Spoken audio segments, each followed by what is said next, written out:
This class allowed me to actually use virtual reality, which I had never done before.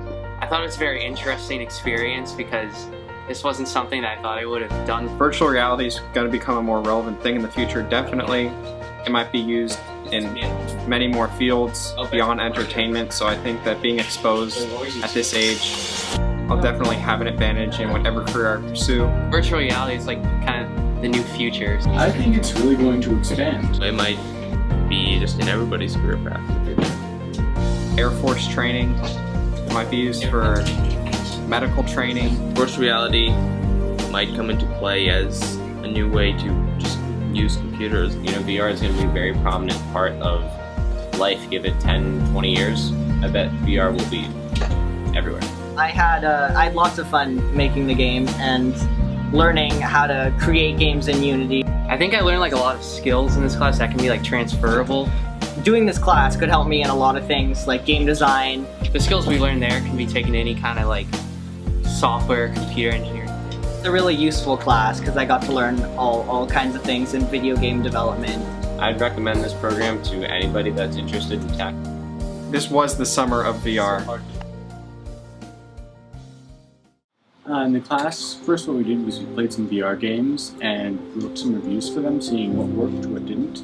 Then we went to the fair and helped other people see VR and kind of get to use it for themselves. After that, we moved on to making our own games.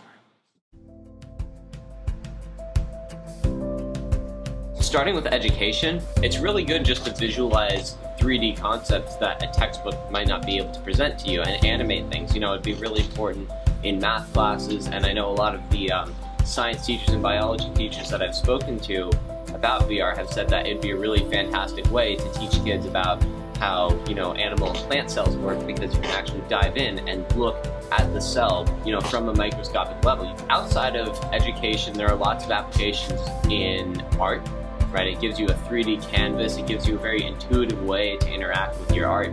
And in things like design, it'd be really fantastic to be able to look at a 3D model in a computer-aided design program and be able to have a perspective where you look and you can actually see what's going on, whereas right now we're constrained to a 2D screen, and that makes designing a lot of things a challenge because you lose perspective just, you know, when you're trying to design things. So having that third dimension to interact with your work is, I think, it'll be very important.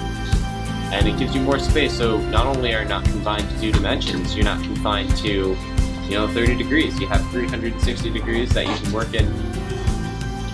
Going into physics and engineering, being able to demonstrate concepts to other people is really important. And just like we were talking about earlier, when you're trying to teach somebody something, say if you have to be like a teacher's assistant, that's a big part of a lot of graduate school programs, to be a teacher's assistant. If you're constrained to the 2-dimensional board or a piece of paper, it can be challenging to explain some concepts that can really only be grasped in 3 dimensions.